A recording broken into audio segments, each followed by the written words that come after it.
Good evening, and welcome back to another long haul on the stories of the American highways. Tonight, I want to tell you about a road that's been calling to dreamers, wanderers, and working folks like us for nearly 100 years now. Get yourself comfortable, settle in with whatever keeps you company on these long nights, and let me take you down the most famous stretch of asphalt America ever laid, Route 66. Just saying those two words and a number conjures something in the American soul, doesn't it? Even if you've never driven it, you've heard about it.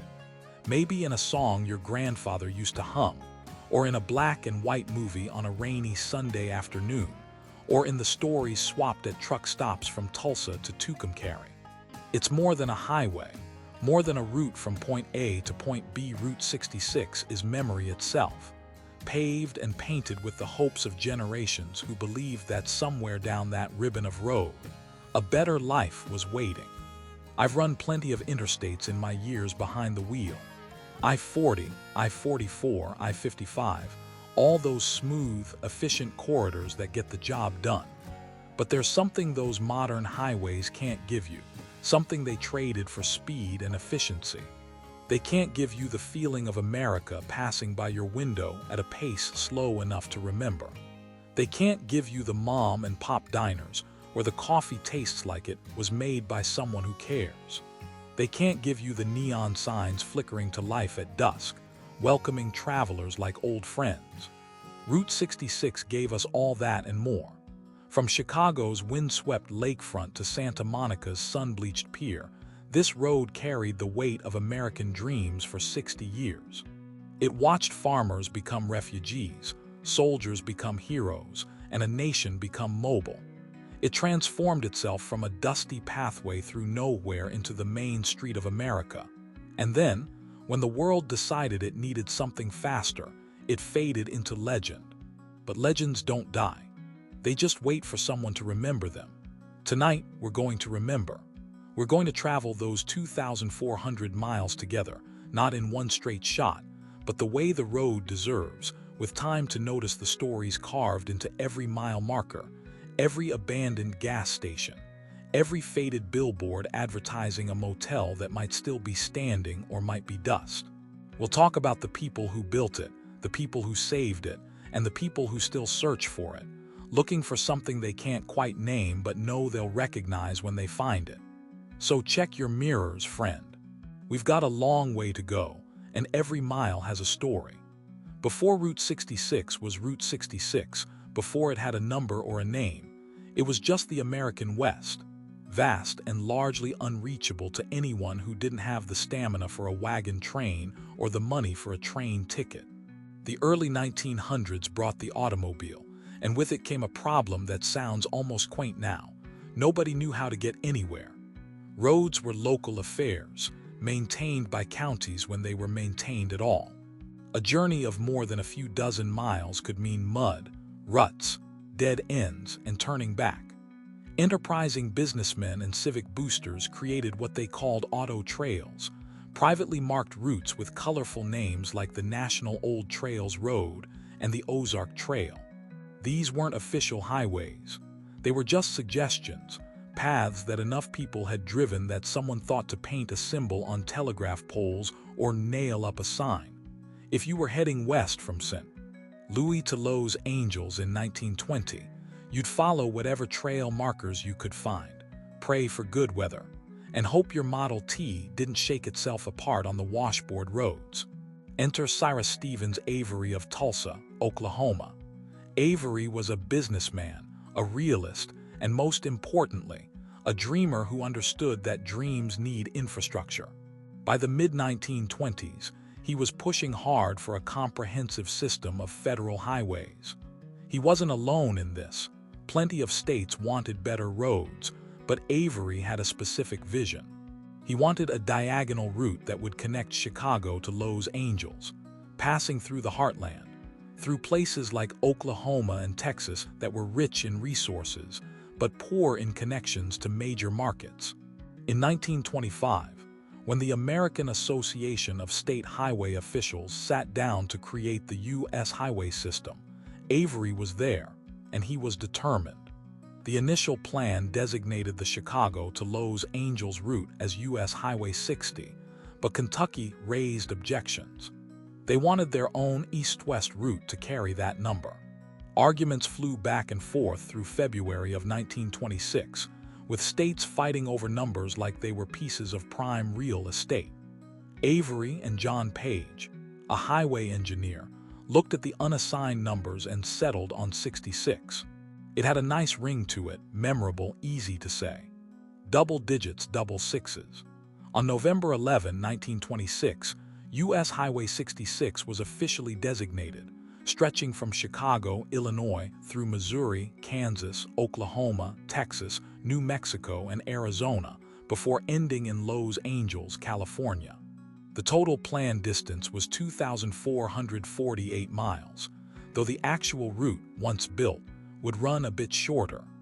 More importantly, it would change length many times over its life as engineers found better alignments and straighter paths. But here's the thing about that November day in 1926. Route 66 didn't actually exist yet, not as a real, drivable highway. What existed was a patchwork of old roads, some paved, many not, loosely following the general direction from Chicago to LA. Large stretches were still dirt or gravel, impassable when wet, murderous on tires when dry. Building Route 66 into a real highway would take work, money, and most of all, time. Cyrus Avery knew that good roads brought prosperity, but prosperity didn't always build good roads. So, in 1927, he co-founded the U.S. Highway 66 Association, a promotional organization dedicated to getting Route 66 completely paved, and just as importantly, getting people to drive it. They needed publicity, they needed attention, and they got creative. In 1928, the association sponsored the International Transcontinental Foot Race, which newspapers quickly dubbed the Bunyan Derby. Runners started in Los Angeles and raced toward New York City, with much of the route following the newly designated Highway 66. It was a publicity stunt, sure, but it worked. Papers across the country covered the race. The winner, Andy Payne of Claremore, Oklahoma, a town right on Route 66, collected his $25,000 prize after running over 3,400 miles in 84 days. More importantly, everyone knew about Route 66 now. The association kept at it, placing ads in newspapers, encouraging travelers to take Route 66 to the 1932 Olympics in Los Angeles, positioning the highway as the fastest, most scenic route across the country. And slowly, painfully slowly by modern standards, the road improved. States allocated money, work crews laid asphalt and concrete, and mile by mile, Route 66 became real. Illinois was the first state to completely pave its section, a point of pride for a state that understood infrastructure. Missouri and Kansas followed, but there were problem sections, places where the road was downright dangerous. Sections of Route 66 earned the nickname Bloody 66, curves that came too fast, grades too steep, shoulders too narrow. The stretch through Arizona's Black Mountains near Oatman was so treacherous that some early travelers hired local drivers to navigate the hairpin turns for them. Finally, on a day in 1938, a work crew in the Texas Panhandle paved the last section of dirt road, a notorious stretch called the Jericho Gap between Amarillo and the New Mexico border. They held a celebration in Amarillo, and Route 66 became the first completely paved highway in the United States highway system. 12 years after its designation, you could finally drive from Chicago to Los Angeles without getting stuck in the mud. But even as the pavement settled and the paint dried on those final miles, the world was changing. In Europe, war was spreading, and Route 66, barely finished, was about to face its first great test, not as a tourist highway, but as an artery of national defense. The 1930s were hard years. We talk about the Great Depression like it's a chapter in a history book, but for millions of Americans, it was the defining event of their lives. Banks failed, jobs disappeared, and in the Great Plains, nature itself seemed to turn hostile. The Dust Bowl wasn't just a drought. It was an apocalypse in slow motion, a decade-long catastrophe that stripped the topsoil from millions of acres and turned farmland into desert. Oklahoma, Kansas, Texas, Colorado, and New Mexico bore the worst of it. Farmers who had plowed up native grasslands to plant wheat during the good years of World War, I watched helplessly as that exposed soil dried out, cracked, and then simply blew away. Black blizzards, they called them. Dust storms so thick they blotted out the sun and buried fences up to the top wire. People hung wet sheets over their windows and stuffed rags around door frames, but the dust got in anyway. It got in your lungs, in your food, in your bed. It got everywhere. And when the dust settled, there was nothing left to farm and no money to pay the bank. Foreclosures swept through the region like another kind of storm. Families who had worked the same land for generations suddenly had no land, no home, and no prospects. They did what desperate people have always done. They looked west. California, with its irrigated valleys and year-round growing season, promised work. Handbills circulated through Oklahoma and Arkansas, advertising for fruit pickers and field hands. The pay wasn't much, but it was something, and something was better than the nothing most families had. So they loaded everything they owned into trucks and jalopies, tied furniture to the roof, hung water bags from the front bumpers, and headed west on Route 66. More than 200,000 people made that migration during the 1930s, and Route 66 carried most of them. It was the most practical route, the most direct path from the Dust Bowl states to California's agricultural heartland. It became, in those years, a road of refugees, of survival, of last chances. John Steinbeck saw them. In 1936, he traveled through the migrant camps of California, documenting the conditions, the exploitation, the quiet dignity of people trying to hold onto their humanity in the face of crushing poverty. Those observations became his novel The Grapes of Wrath, published in 1939, and in that book, Steinbeck gave Route 66 a name that would stick forever: the Mother Road. He wrote about how migrants came into 66 from the tributary side roads, from the wagon tracks and rutted country roads, and how 66 was the Mother Road, the road of flight. He described the highway in almost biblical terms, a pathway out of suffering, though as his fictional Joad family discovered, the promised land of California often delivered more suffering, just of a different kind. The book was controversial, banned in some places, burned in others, denounced as communist propaganda by those who didn't like what it said about American capitalism and the treatment of the poor. But it was also honest, painfully so, and it captured something essential about Route 66 in that era. The highway wasn't just a road. It was hope itself, paved and marked with signs pointing west. For the businesses along Route 66, the Dust Bowl migration was complicated. These were potential customers, sure, but they were also broke. Gas station owners, motel managers, and diner cooks had to make difficult calculations. Could they turn away people who had nothing? Should they? Some were generous, offering credit or smaller portions at reduced prices. Others hardened their hearts or couldn't afford not to. But the migration also brought opportunity.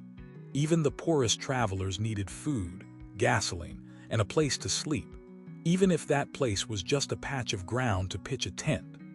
Roadside businesses multiplied along Route 66, mom and pop operations for the most part, family-run enterprises that survived on slim margins and long hours.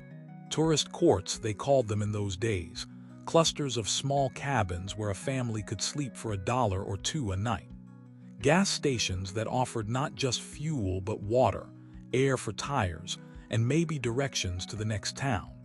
Diners where the menu was simple and the portions were honest. These businesses, born in the Depression out of necessity and hustle, would form the backbone of Route 66's identity. This wasn't a highway of grand hotels and fine dining. It was a working road for working people, and the businesses reflected that democratic spirit. Anyone with enough gas money could drive Route 66, and everyone, from Dust Bowl refugees to movie stars, bought their gas at the same pump. The migrants kept coming through the end of the decade, and Route 66 kept carrying them. Then, in 1939, the same year The Grapes of Wrath was published, a different kind of migration began. War was coming, and the highway that had carried refugees west would soon carry soldiers. December 7, 1941, changed everything as it was meant to. Pearl Harbor brought America into World War II, and suddenly, the vast distances of the American West became a strategic asset. The government needed training bases, aircraft factories, shipyards, and they needed them far from vulnerable coasts. They built them in the interior in places like Oklahoma, Texas, New Mexico, and Arizona, places connected by one main artery, Route 66. Military traffic flooded the highway. Convoys of trucks hauled equipment and supplies. Troop trains were supplemented by buses carrying newly inducted soldiers to training bases scattered across the Southwest. The War Department identified California as ideal for military training, offering dry weather for air and field maneuvers and geographic isolation from potential attacks. Billions of dollars in defense spending poured into California, particularly the Los Angeles and San Diego areas. And much of that material and many of those workers traveled west on Route 66. The highway wasn't really designed for that kind of heavy traffic. Trucks laden with military cargo wore down the pavement. Repairs were made as quickly as possible, but maintaining the highway during wartime, with labor and materials in short supply, was a constant challenge. Still, Route 66 held up. It did its job. You could even say Route 66 helped win the war. A young Army captain named Dwight D. Eisenhower learned a lesson during those years about the importance of good highways for national defense. He'd seen Germany's Autobahn system, those wide, limited-access highways that allowed rapid movement of troops and materials. He filed that knowledge away. It would come back to haunt Route 66 later. For civilians, wartime meant rationing, gas and tire rations particularly. Pleasure driving was discouraged, even condemned as unpatriotic. But workers needed to get to those defense plants, and the plants were often located miles from any housing. So people drove, conserving gas where they could, patching tires until the patches had patches. Route 66 kept moving through the war years, not with tourists, but with people building bombers and tanks, with servicemen heading to their next post, with the purposeful traffic of a nation mobilized. When the war ended in August 1945, something remarkable happened. American industry didn't contract back to pre-war levels. It kept growing, kept producing, but now it was making consumer goods instead of weapons. Cars poured out of Detroit factories, new models with flashy chrome and colors that hadn't been available during the war.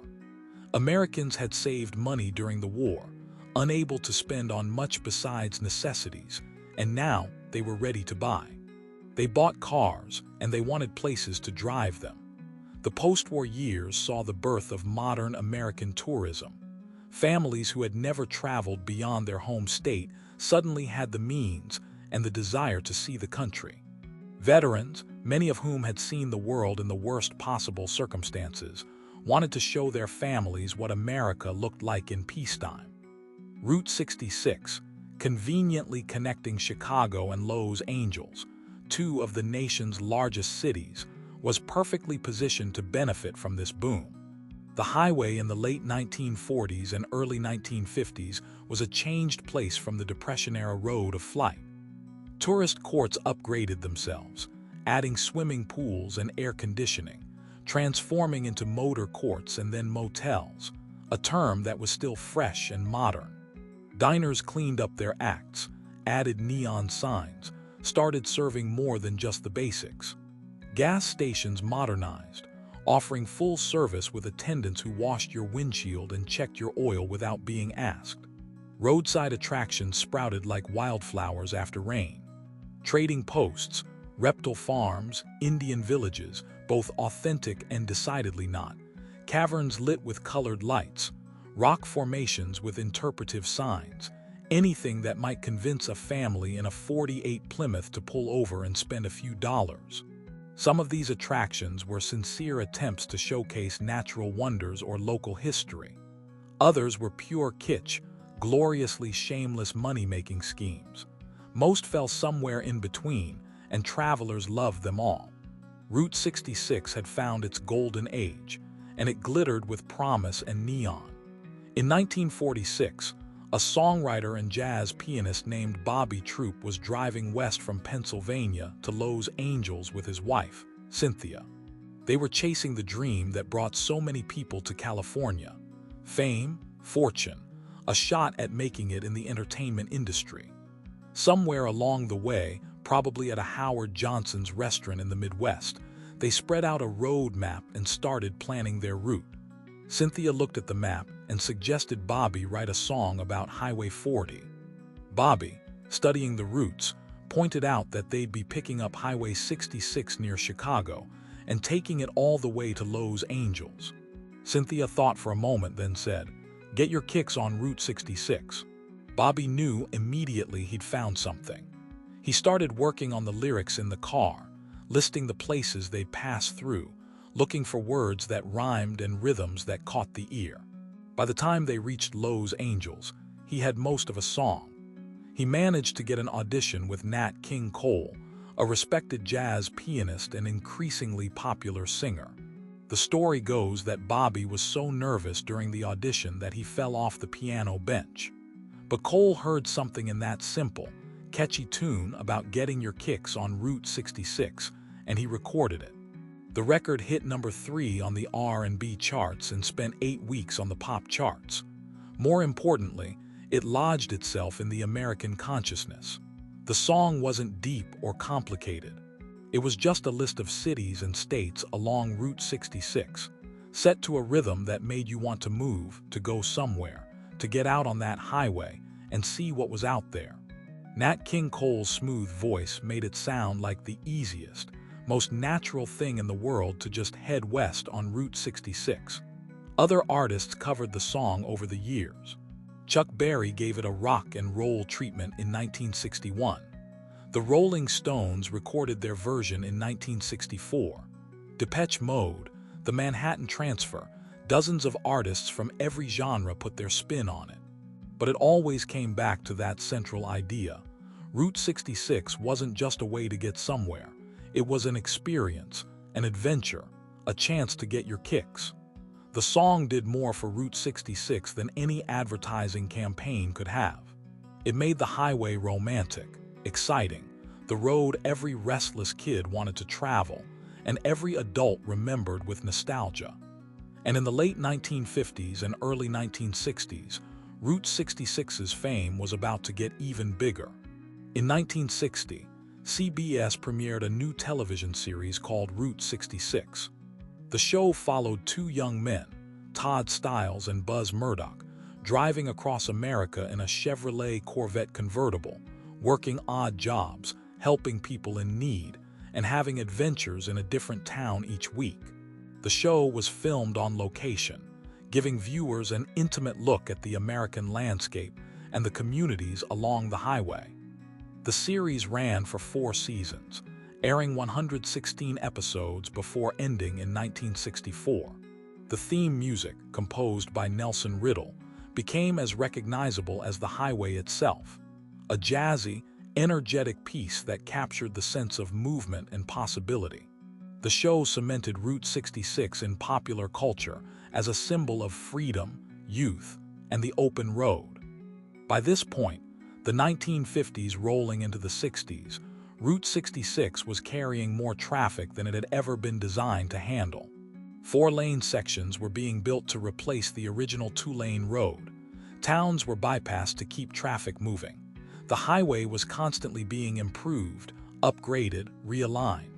Business was booming. The motels had no vacancy signs lit up every weekend. Diners served blue plate specials to families heading to the Grand Canyon or to Disneyland, which had opened in 1955 and immediately became a must-see destination for families driving Route 66 to California. Everything seemed perfect. Route 66 was more than a highway, it was an institution, a cultural touchstone, a piece of the American dream. Surely it would last forever. It wouldn't. In fact, by the time the Route 66 television show aired its final episode in 1964, the highway's death warrant had already been signed, and the executioner was hard at work. President Dwight D. Eisenhower, who had crossed the country as a young officer in a 1919 Army convoy, and who had seen firsthand how the German Autobahn system facilitated military movement, believed America needed a modern highway system. In 1956, he signed the Federal Aid Highway Act, authorizing the construction of a 41,000-mile network of interstate highways. The interstates would be limited-access roads, meaning no stoplights, no cross-traffic, no driveways dumping cars directly onto the highway. They would have minimum lane widths, maximum grades, wide shoulders, and gentle curves. They would be engineered for sustained high-speed travel, and critically, they would bypass towns rather than go through them, connecting directly to cities via exits and ramps. The interstate system was an impressive achievement, no question. It made long-distance travel faster and safer. It facilitated commerce and economic growth. But for Route 66 and the communities along it, the interstates were a slow-motion disaster. The replacement didn't happen all at once. The interstate system took decades to build, and different sections of Route 66 were superseded at different times. But the pattern was always the same. An interstate would open, and traffic would immediately shift to the faster, more modern road. Businesses along the old route would see their customer base evaporate. Some adapted, putting up bigger signs visible from the interstate, hoping to lure travelers off at exits. Most couldn't compete. Why would someone take an exit, drive a mile to a gas station, and then drive back to the interstate when there was a perfectly good gas station right at the exit? Interstate 40 eventually replaced much of Route 66 from Oklahoma City through Texas, New Mexico, and Arizona to Barstow, California. Interstate 44 took over from St. Louis to Oklahoma City. Interstate 55 ran from Chicago to St. Louis. Interstate 15 and Interstate 10 covered the final stretch from Barstow to Los Angeles. These weren't just bypasses. They were replacements, new highways built to make the old one obsolete. The impact on small towns was devastating. Places like Commerce, Oklahoma, or Glen Rio, Texas, or dozens of other communities that had grown up around Route 66 suddenly found themselves marooned, invisible from the interstate. The tourists stopped coming. The trucks took the faster route. Main Street, which had been Route 66, became just another local road, and then it became a memory. Ghost towns appeared along Route 66, not mining ghost towns from the 1800s, but modern ghost towns, abandoned gas stations with pumps still standing, motels with neon signs that no longer lit, diners with menus still posted in dusty windows. These weren't relics of the frontier. They were casualties of progress, reminders that sometimes the future has no room for the past. States started removing Route 66 signs. California took theirs down in 1964. Illinois followed in 1977. The highway was disappearing from maps, from signs, from official existence. But the actual road was still there, the pavement, the bridges, the curves and grades. You could still drive it if you knew where to look. The final blow came in Williams, Arizona, in October 1984. Interstate 40 bypassed the last remaining section of the original Route 66. Williams had fought hard against the bypass. There were protests, angry meetings, even reports of shots fired at construction equipment. But economics and engineering won, as they always do. Williams got its bypass. The interstate was complete, and Route 66 was now entirely superseded by modern highways. On June 27, 1985, the American Association of State Highway and Transportation Officials officially decertified U.S. Highway 66. Without much ceremony or fanfare, the highway ceased to exist as an official federal route. No single interstate had been designated to replace it, just a patchwork of I-55, I-44, I-40, I-15, and I-10. Route 66 was gone. 60 years after Cyrus Avery fought to get it designated, the mother road was dead. Or so everyone thought. Something interesting happened after Route 66 was decommissioned. Instead of fading quietly into history like most obsolete highways, Route 66 began a second life as a symbol, an idea, a dream of what American highways used to be. Part of this was simply timing. By the mid-1980s, America was deep into a nostalgia boom for the 1950s, the supposed golden age of poodle skirts, Elvis, and optimistic prosperity. Route 66, with its vintage neon signs, classic diners, and association with post-war Americana, fit perfectly into that nostalgic vision. People who had traveled the road as children in the 50s and 60s were now adults with their own children, and they wanted to share those memories, to show their kids what the real America looked like before everything became homogenized and corporate. In 1987, the first state Route 66 association was formed in Arizona. Other states quickly followed. These were grassroots organizations, volunteers and enthusiasts who understood that something valuable was being lost and wanted to preserve it. They began documenting remaining sections of the road, photographing old businesses before they collapsed completely, and advocating for the highway to receive historic designation. On the ground, business owners along the old route started fighting back against irrelevance. Angel Delgadillo, a barber in Seligman, Arizona, became one of the most prominent voices for Route 66 preservation. His brother Juan ran the Snow-Capped Drive-In, a wonderfully kitschy roadside stand that had been serving travelers since 1953. The Delgadillos and others like them refused to let Route 66 die quietly. They formed the historic Route 66 Association of Arizona in 1987 and started promoting the road as a tourist destination in its own right, not just a way to get somewhere else. In 1990, Congress passed the Route 66 Study Act, recognizing that the highway had become a symbol of American heritage and deserved preservation. The National Park Service conducted studies and began providing technical assistance to preservation efforts. In 1999, Route 66 was designated a National Scenic Byway in several states, giving it official recognition and some protection from further development that might erase its historical character.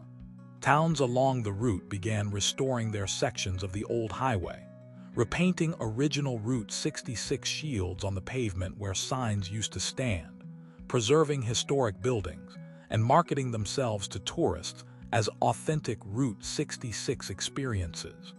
Some of this was genuinely historical. Some of it was invented nostalgia, creating a 1950s aesthetic that might not have actually existed in that particular town. But tourists didn't seem to mind. They wanted the idea of Route 66, the dream of it, as much as the reality.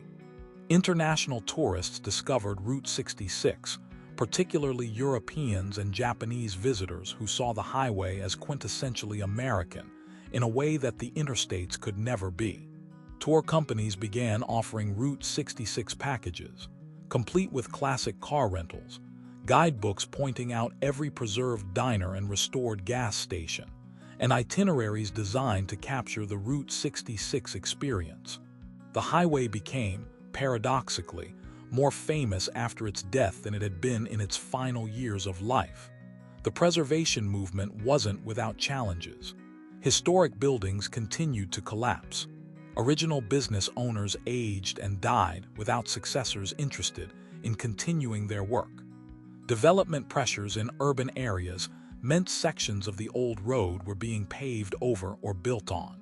But slowly, steadily, a network of preserved sections, restored landmarks, and dedicated advocates ensured that Route 66 wouldn't be completely forgotten. In 2008, the World Monuments Fund listed Route 66 on its watch list of 100 most endangered sites, calling international attention to the need for preservation. The National Trust for Historic Preservation designated it a national treasure. These weren't just honorary titles. They came with resources, expertise, and renewed commitment to keeping the Mother Road alive. Today, you can drive about 85% of the original Route 66 if you're willing to do some research and planning. You won't be able to follow it continuously from Chicago to Santa Monica, at least not without occasionally hopping on an interstate for a stretch. But most of the road is still there, marked with brown historic Route 66 signs, preserved as state routes or local roads, waiting for travelers who want to take the slow way, who want to see what America looked like when highways were more than just efficient conduits for traffic. Let me take you on that journey now, from the shores of Lake Michigan to the Pacific Ocean, through 8 states and across the heart of America. We'll do this the way Route 66 deserves, taking our time, stopping to notice the details. We start in Chicago, at the corner of Adams Street and Michigan Avenue, where a historic Route 66 begin sign marks the official starting point. Chicago, with its towering skyline and constant motion, might seem an unlikely place to begin a story about nostalgic highway travel, but remember, Route 66 was never about rejecting cities. It was about connecting them, urban and rural, industrial and agricultural, pulling together the enormous variety of American life. Heading southwest out of Chicago, Route 66 followed what's now Ogden Avenue and later Jolly Road, passing through suburbs that have grown massively since the highway's heyday, but still retain pockets of old Route 66 character.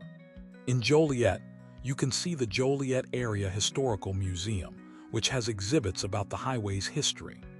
In Wilmington, there's the Gemini Giant, a 28-foot-tall fiberglass spaceman holding a rocket, standing outside what used to be the launching pad drive-in.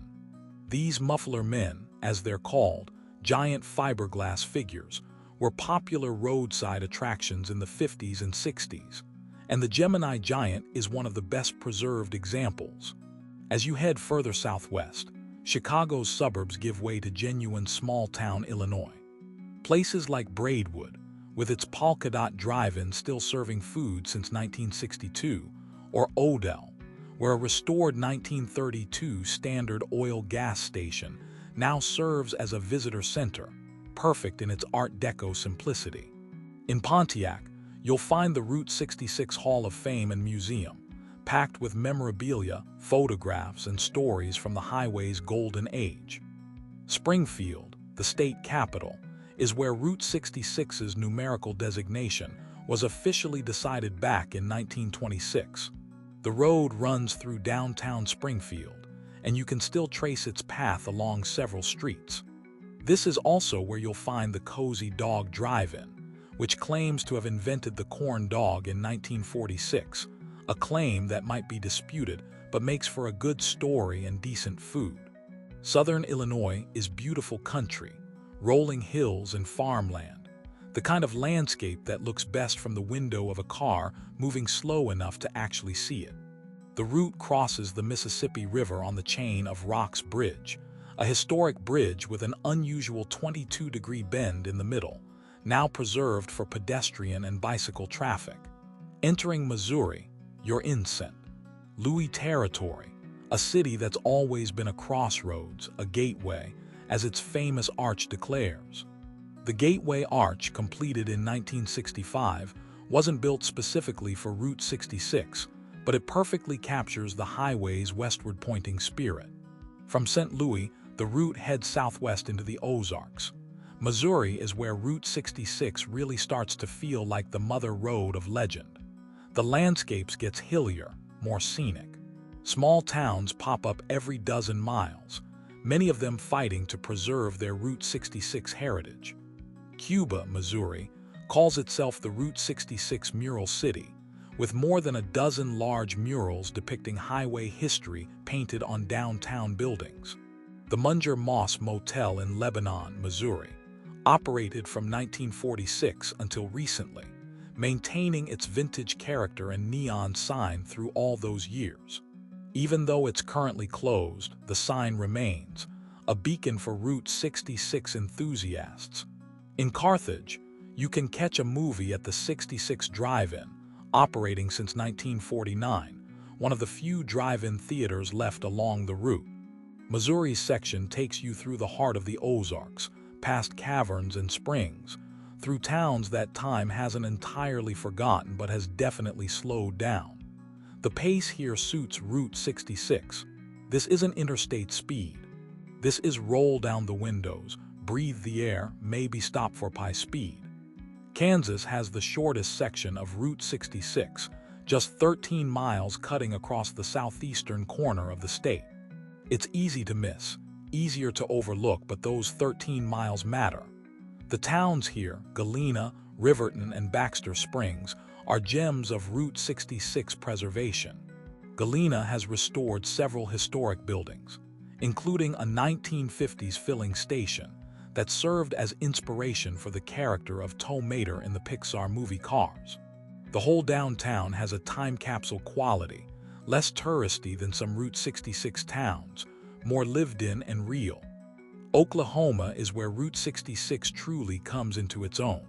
Cyrus Avery, the father of Route 66, was from Tulsa, and Oklahoma has always embraced the highway as part of its identity.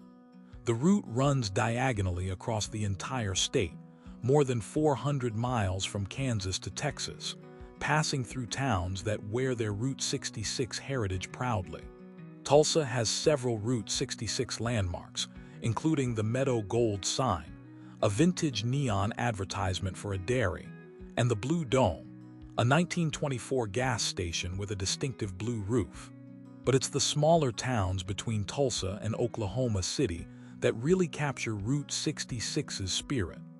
Stroud has the Rock Cafe, built with rocks from the highway itself in 1939 and still serving travelers today.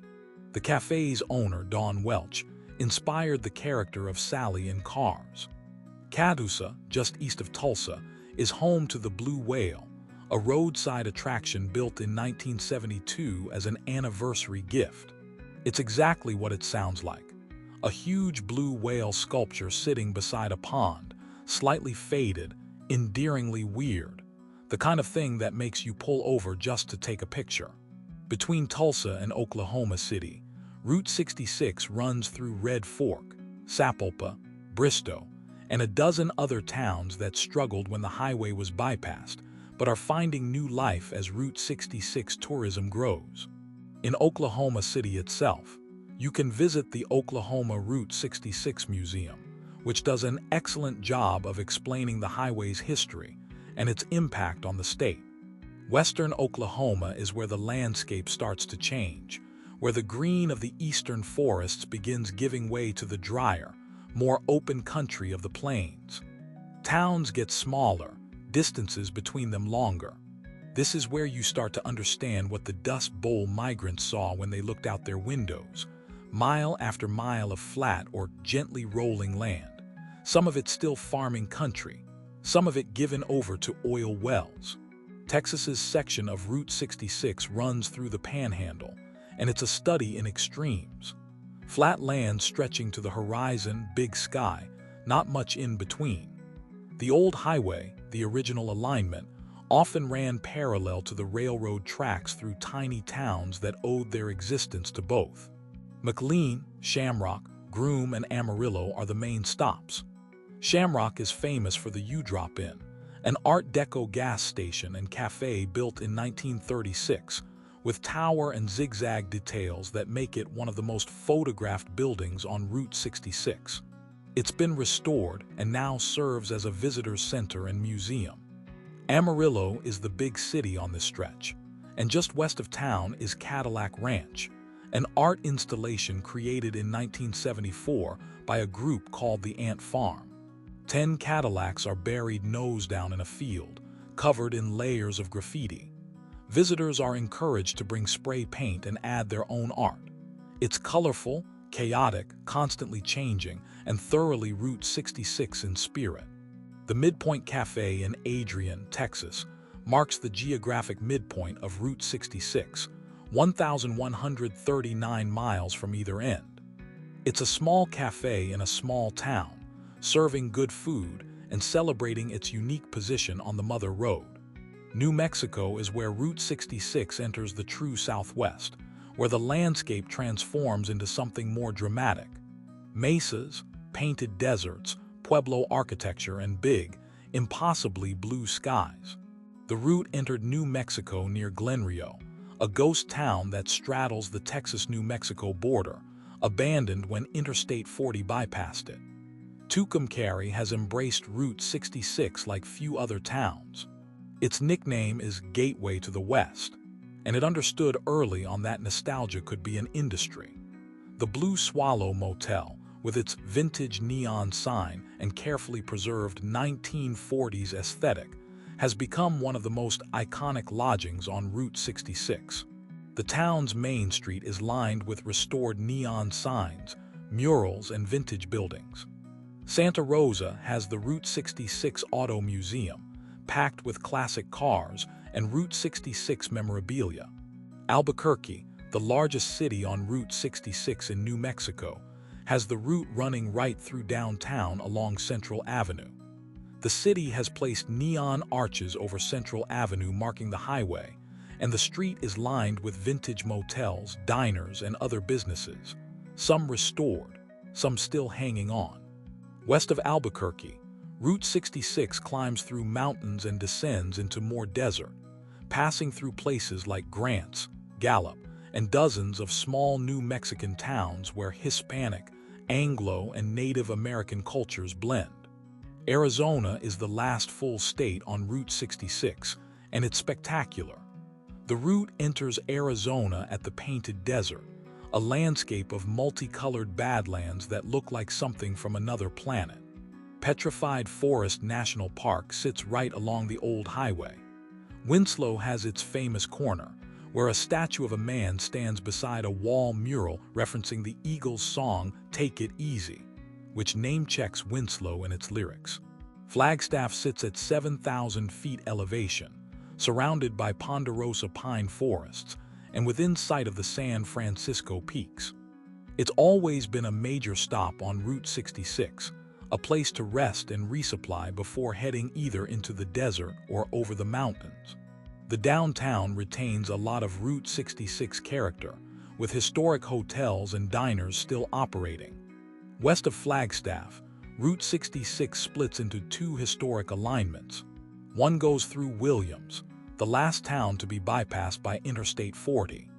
Williams has turned its Route 66 history into its primary industry, with vintage businesses, restored buildings, and a downtown that looks like it could be a movie set, but is actually genuine history preserved. The other alignment goes north to Seligman, and then through the longest remaining uninterrupted stretch of Route 66, from Seligman to Kingman.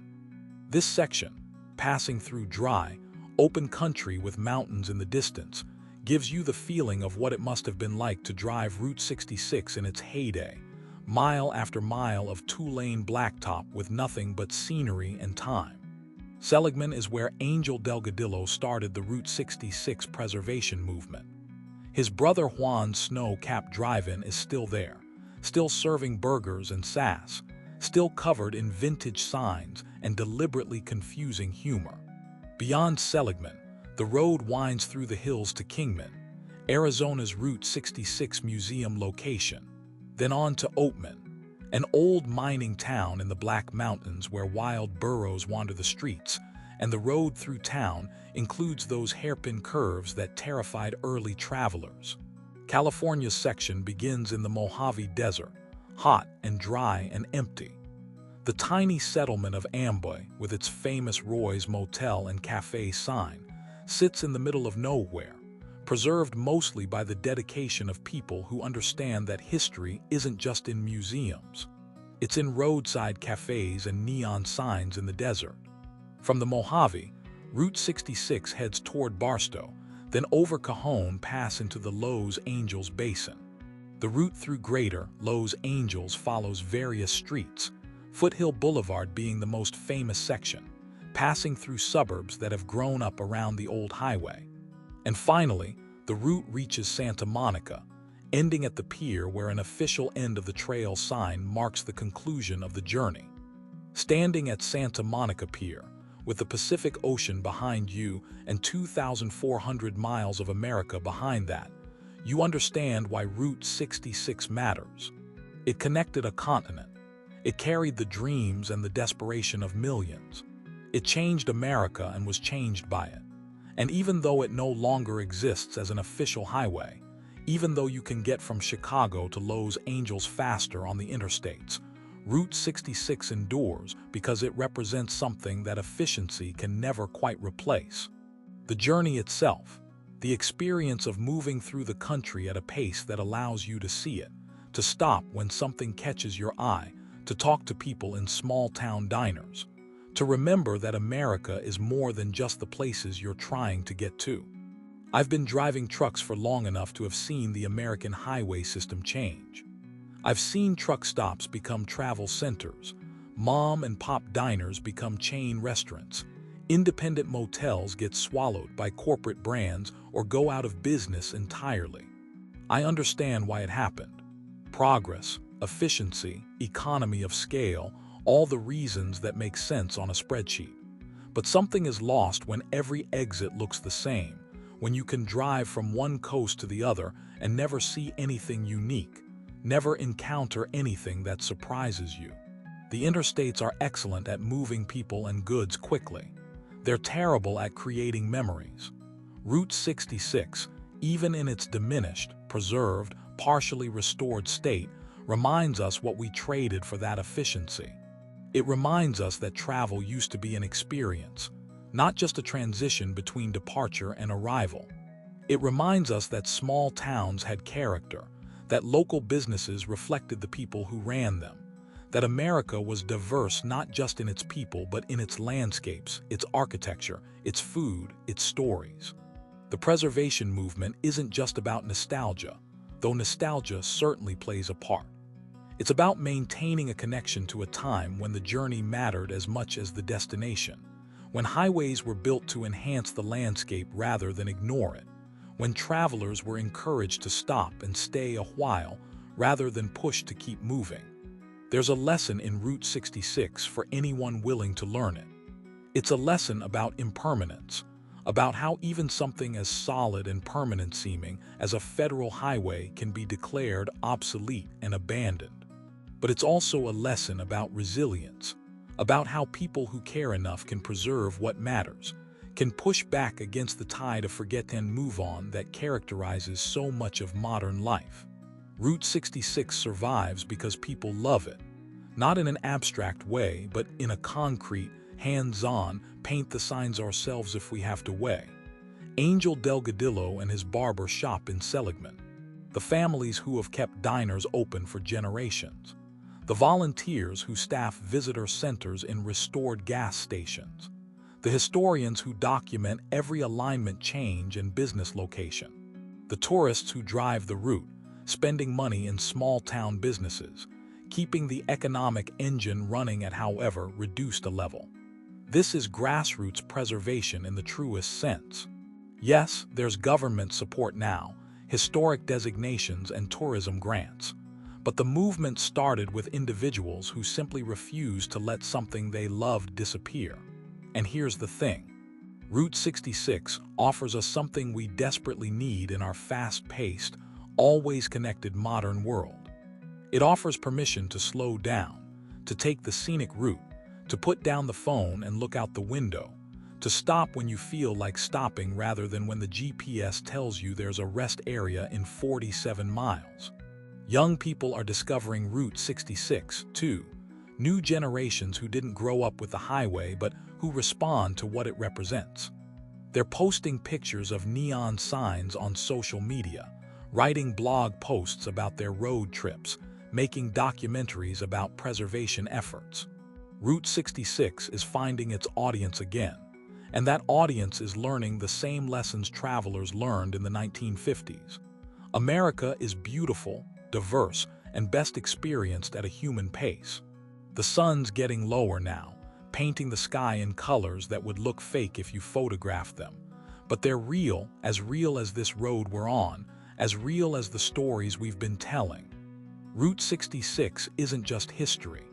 It's a living thing, changing and adapting, surviving in the spaces between the interstates, in the determination of small-town business owners, in the memories of everyone who's ever driven it and felt something shift inside them. Some recognition that this is what travel is supposed to feel like. There are challenges ahead for Route 66 preservation. Buildings continue to age and collapse. Business owners retire without replacements. Urban development threatens historic sections. Climate change and extreme weather events damage fragile structures. Funding for preservation is never guaranteed. But the movement has momentum now. A network of dedicated people and organizations working to ensure that future generations can experience at least some of what Route 66 was and is. The National Park Service continues its Route 66 Corridor Preservation Program, providing technical assistance and some funding. The Route 66 Road Ahead Partnership coordinates efforts across the 8 states. Individual state associations maintain their sections, organize events, and advocate for protection of historic resources. It's not a perfect system, and it can't save everything, but it's saving enough to matter. International recognition helps too. Route 66 has become a bucket list destination for travelers from around the world, particularly Europe and Asia, who see it as quintessentially American. They rent RVs or Harleys or classic cars. They buy detailed guidebooks. They plan routes that will take them to every vintage diner and every restored gas station. They understand, perhaps better than Americans sometimes do, that Route 66 is a treasure, something unique worth preserving and experiencing. The irony isn't lost on anyone that Route 66, which was decommissioned because it was obsolete and inefficient, is now celebrated precisely because it's not modern, not efficient, not like the interstates that replaced it. What was seen as a weakness is now understood as a strength. Route 66 makes you slow down, and in slowing down, you see more, experience more, remember more. As we roll toward the end of this long night's journey down the Mother Road, I want to leave you with this thought. Route 66 isn't just about the past. It's about the present and the future, too. It's about choosing, every day, whether we want our lives to be efficient transit from one obligation to the next, or whether we want to occasionally take the scenic route, to notice the details, to stop when something interests us, to talk to strangers, to collect stories instead of just covering miles. You don't have to drive the actual Route 66 to embrace what it teaches. You just have to be willing to slow down sometimes, to take the longer way if it's more interesting, to support local businesses instead of chains when you can, to notice the history around you before it disappears. Route 66 is a metaphor as much as it's a highway, a reminder that the journey really can matter as much as the destination if you let it. The old road is still out there, waiting. Faded but not forgot, bypassed but not abandoned, quieter than it used to be but still singing its song of the open road and the American dream. The neon signs still flicker at dusk. The diners still serve coffee and pie. The pavement still rolls out ahead, mile after mile, state after state, taking its time, in no particular hurry to get anywhere except forward. So if you ever find yourself with some time and a tank of gas, and a desire to see what America looks like when you're not rushing through it, consider Route 66. The Mother Road, the main street of America, the highway that time forgot but travelers remember. It's still there, still offering its gifts to anyone willing to slow down and accept them. Get your kicks on Route 66. The old advice still holds. And with that, friend, we're coming up on another dawn, another day, another stretch of highway ahead. Thank you for riding along on this journey down the Mother Road. Next time, we'll explore another piece of America's highway story, another road with tales to tell. Until then, keep the rubber side down and the shiny side up. Be safe out there. This is the stories of the American highways. Good night and good morning.